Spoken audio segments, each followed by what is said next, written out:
Welcome to Sardar TV. Sardar TV ప్రేక్షకులకు నమస్కారం. పరిష్కరించాలి అంగన్వాడీ సంస్థలు వెంటనే, పరిష్కరించాలి అంగన్వాడీ సంస్థలు వెంటనే. ఇవ్వాలి కనీస వేతనం 26,000 రూపాయలు, ఇవ్వాలి అంగన్వాడీలకి కనీస వేతనం 26,000 రూపాయలు. వర్ధిల్లాలి anganwadi workers and helpers union. పరిష్కరించాలి అంగన్వాడీ సంస్థలు వెంటనే, కేటాయించాలి ఈ బడ్జెట్ సమావేశాలు అంగన్వాడీలకి నిధులను. పరిష్కరించాలి అంగన్వాడీ సంస్థలు వెంటనే. Anganwadi workers and helpers union Andhra Pradesh committee తరఫున ఈరోజు రాష్ట్ర వ్యాప్తంగా ప్రాజెక్టుల ఆఫీస్ దగ్గర రిలే నిరాహారదీక్షలు జరుగుతున్నాయి. ఈరోజు సంతమాలూరు ఐసిడిఎస్ ప్రాజెక్టు దగ్గర అంగన్వాడీ వర్కర్స్ సంతమాలూరు ప్రాజెక్టు పరిధిలోని కమిటీ ఈరోజు ఈ కార్యక్రమాన్ని చేపట్టడం జరిగింది. ఈ కార్యక్రమం ఉద్దేశం, రాష్ట్ర ప్రభుత్వం అధికారంలోకి వచ్చి 2 సంవత్సరాలు కావస్తుంది. రాష్ట్ర ప్రభుత్వం అధికారంలోకి వచ్చిన తర్వాత అంగన్వాడీలకు ఇచ్చినటువంటి హామీలను అమలు చేయమని చెప్పేసి దశల వారీగా ఆందోళన పోరాటాలు చేసి అడిగాము. అయినా ఈ ప్రభుత్వం పట్టించుకోవట్లేదు. ఇప్పుడు బడ్జెట్ సమావేశాలు జరుగుతూ ఉన్నాయి. ఈ బడ్జెట్ సమావేశాలైనా బడ్జెట్లైనా అంగన్వాడీలకు సంబంధించినటువంటి వారికి బడ్జెట్లో నిధులు కేటాయించి అంగన్వాడీకి వేతనాలు పెంచుతారని చెప్పేసి ఆశించాము. అది జరగలేదు.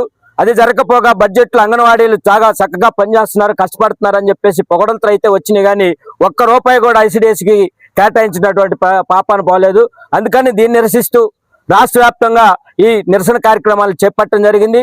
అనంతరం జిల్లా కేంద్రాల్లో ఈ వచ్చే నెల మార్చి 2వ తేదీ చలో విజయవాడ అసెంబ్లీ బడ్జెట్ సమావేశాలకు సంబంధించినటువంటి మహాధరణని నిర్వహించడం జరుగుతుంది. ఈ ప్రభుత్వం ఇప్పటికైనా స్పందించి అంగన్వాడీలకు ఇచ్చినటువంటి హామీలని అమలు చేయమని చెప్పేసి ఈ సందర్భంగా డిమాండ్ చేస్తున్నాం. లేని పక్షంలో ఈ పోరాటాన్ని కొనసాగిస్తామని చెప్పేసి ఈ సందర్భంగా డిమాండ్ చేస్తున్నాం. ఈరోజు రాష్ట్ర ప్రభుత్వం చెప్తా ఉంది, కష్టాల్లో ఉన్నాం, గత ప్రభుత్వం చేసినటువంటి హప్పుల్ని మేము వాటిని పూరుస్తా ఉన్నామని చెప్పేసి చెప్తా ఉన్నారు.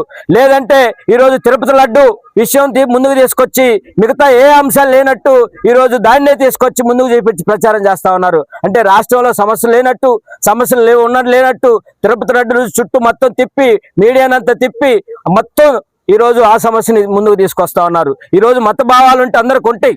సమస్య ఉంటే మీరు అధికారంలో ఉన్నారు, తప్పు చేసిన వాళ్ళని ఎవరిని అరెస్ట్ చేయండి, జైల్లో పెట్టండి. కానీ దీన్ని మూసిగా చూపించి అసలు విషయాన్ని పక్కదారి పట్టించే దానికోసం ఈ రాష్ట్ర ప్రభుత్వం చేస్తుంది.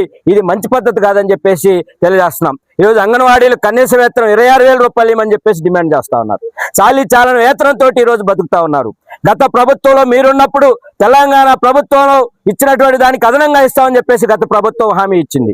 42 రోజుల పాటు సమ్మె చేసి అంగన్వాడీలు ఇచ్చినటువంటి హామీలను అమలు చేయమని చెప్పింది.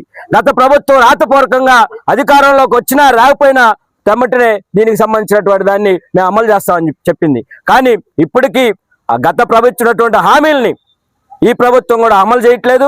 ఆ ప్రభుత్వంలో ఉన్నటువంటి కార్యక్రమాలు, నిరసన కార్యక్రమాలకి శిబిరాల దగ్గరకు వచ్చి మీరు ఇచ్చినటువంటి హామీల్ని అమలు చేయమని చెప్పేసి అడుగుతా ఉన్నాం. లేని పక్షంలో ఈ పోరాటాన్ని ఎంతవరకైనా ముందు కొనసాగించే దానికోసం పెద్ద ఎత్తున ఆందోళన చేపట్టి చెల్లో విజయవాడని ఈరోజు అంగన్వాడీల శక్తి ఏందో మరోసారి రాష్ట్ర ప్రభుత్వానికి చూపించాల్సి వస్తుంది. అక్కడ కాకుండా వెంటనే స్పందించి ఈ సమస్యను పరిష్కారం చేయమని చెప్పేసి డిమాండ్ చేస్తున్నాం. తంగిరాల వెంకటేశ్వర్లు, CITU, ప్రకాశం జిల్లా.